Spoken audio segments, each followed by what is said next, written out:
জয় যিশু সকল পরিবারকে। আর আমি তোমাদের প্রিয় ছোট্ট ভাই ডেভিড। আজকে বহুদিন পর আমি কাজে বেরোলাম, আর যার জন্য তোমাদেরকে এই বাক্যটা বলতে চাই যে পবিত্র আত্মার বরদান কয়টি। আমি এক এক করে বলছি, তোমরা মন দিয়ে শোনো। এক হচ্ছে জ্ঞানের বাক্য, 2 হচ্ছে প্রজ্ঞার বাক্য, 3 হচ্ছে বিশ্বাসের বরদান, 4 হচ্ছে আরোগ্য সাধনের দান, 5 হচ্ছে পরাক্রম সাধক গুণ, 6 হচ্ছে আত্মাদের চিনে নেবার শক্তি, 7 হচ্ছে ভাববাণী করবার বরদান, 8 হচ্ছে নানা ভাষার বলবার শক্তি, 9 হচ্ছে বিশেষ বিশেষ ভাষার অর্থ করবার শক্তি, 10 হচ্ছে সেবা করার বরদান, 11 হচ্ছে শিক্ষার বরদান, 12 হচ্ছে দানের বরদান, 13 হচ্ছে অনুনয়ন করার বরদান, 14 হচ্ছে শাসন পদ বরদান, 15 হচ্ছে উপকারের বরদান, আর 16 হচ্ছে দয়ার বরদান। আমিন। তাই বন্ধুরা, সর্বদা তোমরা প্রভুতে এগিয়ে চলো, কারণ প্রভু তোমাদেরকে অনেক ভালোবাসে, অনেক।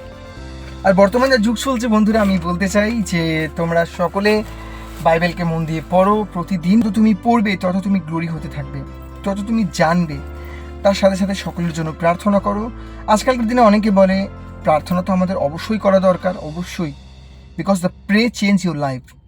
বাট তুমি যখন প্রার্থনা করবে তবেই তোমার জীবনকে বদলাবে। তাই প্রার্থনা সর্বদা নিবিড়ত থাকো, প্রার্থনাতে সর্বদা অটুট থাকো, আর একে অপরের মঙ্গল চিন্তা করো। ঈশ্বর বলে আমি পবিত্র, তোমরাও পবিত্র হও। ঈশ্বর সদাপ্রভু তোমাদের সকলকে ভালোবাসে, এবং তিনি বলছেন যে মনোনীতেও খুব কম, আহুতেও অনেকে।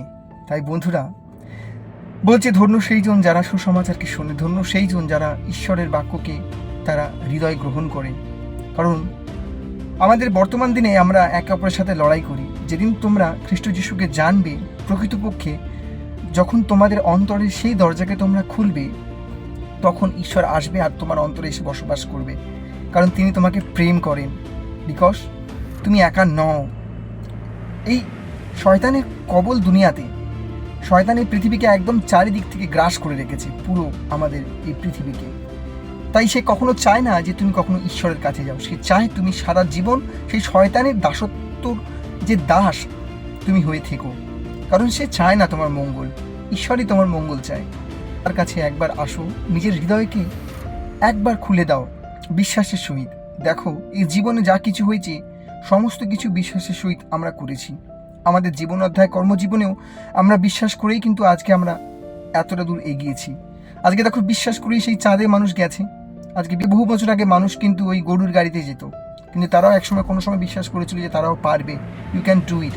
ঠিক সেরকমই এই শয়তানের রাজত্বকালে এই পৃথিবীতে একমাত্র উদ্ধারকর্তা প্রভু যীশু খ্রিস্ট আছেন, যিনি তোমাকে উদ্ধার করতে পারেন। তার নাম হলো সর্বশক্তিমান, তার নাম হলো পবিত্র, এবং পবিত্র আত্মা তোমাকে সাহায্য করবেন। যদি তুমি আনন্দের সহিত তার কাছে আসো, তাহলে দেখো তোমার জীবন বদলাবে। এটা কোনো জোর নয়, এটা একটা শুধু আহ্বান, নিমন্ত্রণ পত্র। বাকিটা তোমার ইচ্ছা বন্ধুরা। কারণ দেখো, জোর করে কখনো কিছু করা যায় না, জোর করে কিচ্ছু হয় না। তাই ভালোবাসার সহিত, বিশ্বাসের সহিত, নম্রতার সহিত ঈশ্বরের কাছে, তিনি তোমার জীবনকে বদলাবেন। এই পৃথিবীতে সবাই ছেড়ে চলে গেলেও ঈশ্বর তোমায় কখনো ছাড়বেন না, কারণ তিনি বলেন আমি আমার সন্তানদের কখনো পরিত্যাগ করিব না, কারণ আমি তার সাথে আছি, এবং তিনি তোমাকে সেই স্বর্গীয় স্থানে মনোনীত করেছেন। তাই তুমি একা নও।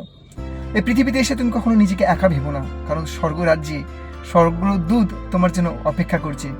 সমস্ত পৃথিবীতে আমরা এসেছি একমাত্র ঈশ্বরের মহিমা ও তার নামকে উঁচু করতে। আমার বিশ্বাস আগামী দিনে আমি আমার ঈশ্বরের সেই নামকে আরও উঁচুতে নিয়ে যাব। হতে পারে আমি একজন চালক গাড়ির, কিন্তু আমার কাছে এই কর্মজীবনটা সব থেকে বড় বিষয় নয়। আজকে বর্তমান দিনে দাঁড়িয়ে ধন্যবাদ জানাই ঈশ্বরকে, ঈশ্বর পিতাকে, যে তিনি আমায় মনোনীত করেছেন এবং তোমাকেও তিনি আহ্বান করছেন। তাই কর্মজীবনের থেকেও শ্রেষ্ঠ হলো ঈশ্বরকে জানা, এবং ধন্য যারা ঈশ্বরের জ্ঞানে প্রতিদিন বেড়ে ওঠে। কারণ ঈশ্বর বলেন যে জগতের জ্ঞান ঈশ্বরের কাছে মূর্খতা। তাই জগতের জ্ঞানে তোমরা বিলাসিত হইও না, জগতের জ্ঞানকে তোমরা নিজেকে শ্রেষ্ঠ বলে মনে করো না, ঈশ্বরের জ্ঞানকে একমাত্র তোমরা শ্রেষ্ঠ বলে মনে করো। ইম্মানুয়েল বন্ধুরা, জয় যিশু। সব কিছুই ঈশ্বর আমাদেরকে নিয়ন্ত্রণ করেন, তাই ঈশ্বরের প্রতি বিশ্বাস করো, সর্বদা আনন্দে থেকো। ইম্মানুয়েল, জয় যিশু, হালেলুয়া। ভালো থেকো, সকলের জন্য আমি প্রার্থনা করি তোমরা সর্বদা সুস্থ থেকো আমার প্রিয় ভাই বোনেরা। আমিন। সবাই একসাথে বলি জয় যিশু। আমিন।